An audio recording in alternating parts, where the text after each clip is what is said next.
Good evening, everyone. This is Atomic Consultants, which is ready to make you a presentation. We invite you to be keen and listen to our findings on this one. We are a team that is motivated or moved by a vision and a mission. We have a vision to deliver winning solution, and our long mission is to help clients achieve their most ambitious marketing goals and strategic objectives. In this team, it's comprised of 5 individuals. There's Angela Meli, who is with us tonight. She's a consultant. We have Beatrice Mutai, our senior executive. Margaret Kamau, who is our project manager. And of course, I am your presenter at the same time, the case team leader. My name is Mudhui Samuel. We'll take you right direct to our problem statement, which we already know that you've gone through it for quite some time. And ours as a legal team is to prepare arguments based on the facts that we have presented for you. And it is in favor for our client so that we can best help him to be compensated and, of course, gain what they had lost during the short period that they were in Kenya. It is unfortunate that they had an accident, but we hope through the conversation that they will get, based on the argument that we have put forward, it will be a good thing for them. We will discuss a few topics, including dispute resolution, the law of contract, other laws, including criminal law and the law of tort, which are in line for our presentation. Directly, let's look at our dispute resolution and what we are based in. We are bearing in mind about the cost and finances that are being utilized for the cost of resolving this dispute, and we are very aware, and both teams are accepted to resort to out-of-court procedure so that we can solve this for once. We are also putting it straight that a party that has signed this contract, that has started engaging in this dispute resolution, cannot start another process out of court until this one is finished. Again, it is agreed that 10% of the amount, which is $500,000, it is put aside so that as negotiations start, it is known that the winning team will receive this at the end of the day. In this dispute resolution process, our preferred languages, of course, is English. We will use English, it's an international language. Each party participating in the dispute can also request for documentation by writing to the other party so that they can have the documentation that they need and facts laid below. I'll take you again through the law of contract, whereby we are aware that Zambia entered into an agreement, and they have shown for sure that they were into it by the things that they chose to do, including sending invitation letters, booking cars, and stuff like that. The agreement was arrived, and it is known to them that in case a dispute may occur, then U.S. laws will be utilized in this one. And we also want to make it clear that the contract was more eligible so as to create legal obligation, and of course, if Zambia fails to comply to the contract, then it will be easier for us, it will be easier for them to breach the contract, and then we can take further legal actions against them. For the remaining part of the presentation, I will invite Margaret to take us through the law of tort, and thereafter she will invite Beatrice, and Angela consecutively. So very quickly, Margaret, take us through. Thank you very much, Mr. Muthui. I'll take you through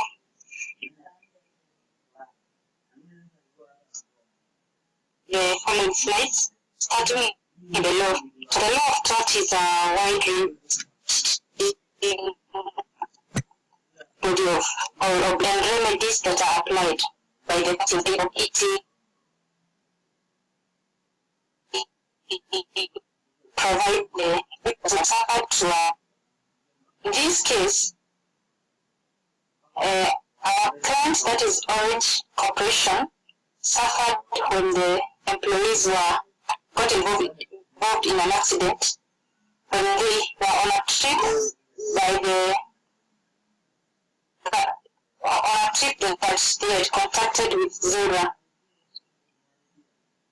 However, Zebra should compensate our client, Orange Corporations, for $500,000 US.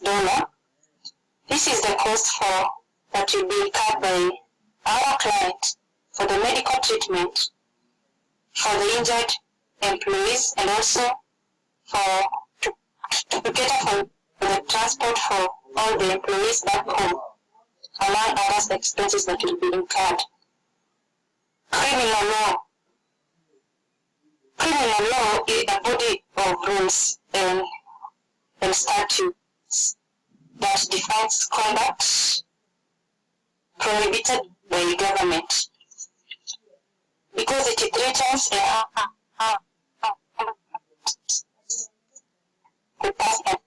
so this establishes punishment to be imposed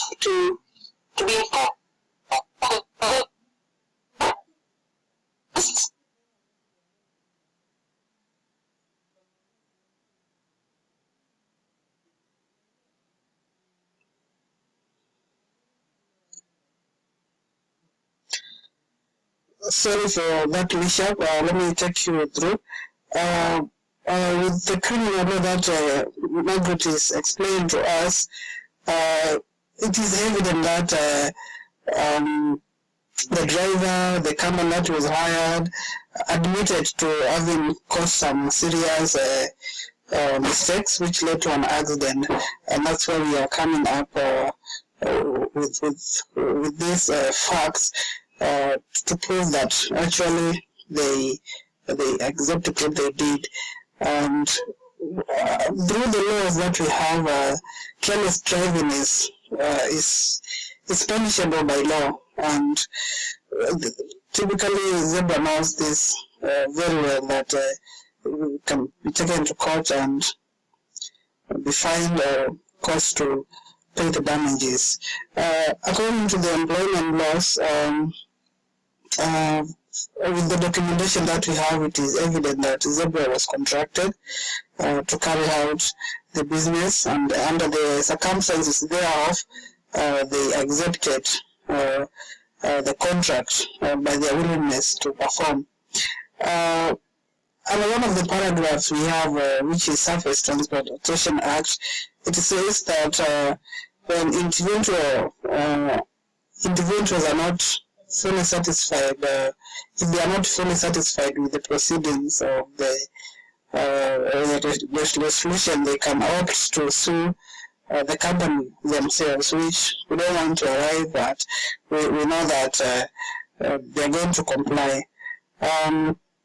We are also aware of the facts that we have put in place here.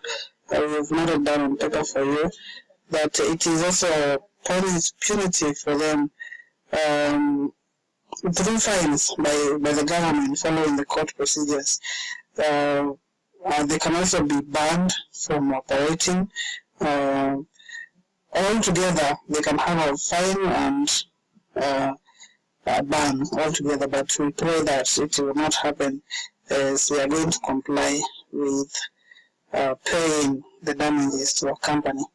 May I take this opportunity to invite Beatrice to take us through business, global, legal environment, real quick, Please, Beatrice. Yeah, thank you. Okay. I'll take you through business and legal environment. And in this case, because in any business, if you enter into a contract internationally, you are supposed to understand the laws of that country. And so both Zebra and Orange were required to abide by their own applicable domestic laws as well as the laws of the foreign country in which they are conducting the business. Also, from the contract, it was agreed that they should follow the US laws in case of any dispute. And that means the contract between Zebra and Orange was subject to a vertical legal structure. Because the parties to the contract will have chosen which laws will apply to resolve disputes arising under the contract. And lastly, change of law clauses will have consequences regarding the way the contract will be interacted in complaint. That is Orange arising under a contract and convenience. And I welcome Angela to take us through the last slides. Thank you. Thank you, Beatrice. I now want to summarize or take you to the executive summary, whereby after going through all the laws, we have come to know that really the Zebra Safaris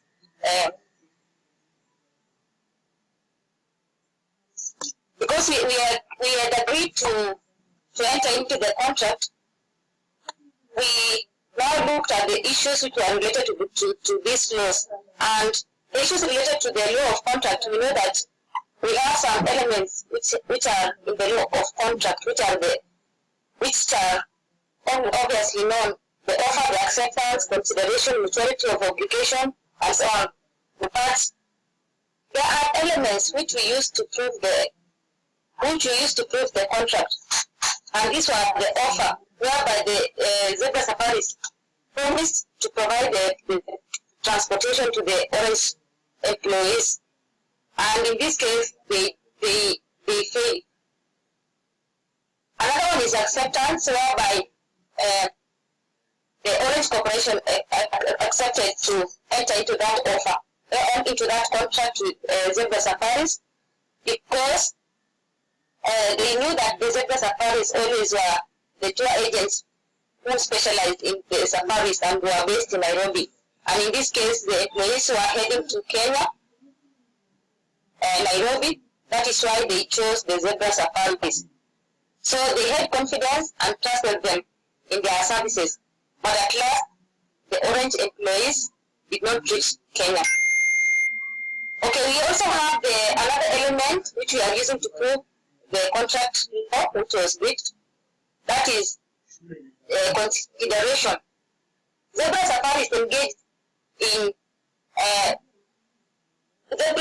engaged themselves to the bus travels, because for them they did not have enough transportation for the Orange employees. So they went and engaged themselves with the bus travels, which are well known in Nairobi and well reputed. And to that, the bus travels did not provide the quality services, because at the end there was careless driving and they resulted into an accident. So we also went, so there was a breach of contract, because already we have the injured employees, which we are using them to prove the situation. And in this case, we have proved that indeed these employees are supposed to be compensated monetarily in order to place them in the place where they would have been if the contract had been performed. Okay. And we went ahead and look at the tort of law, and in this tort of law, we know that it deals with negligence.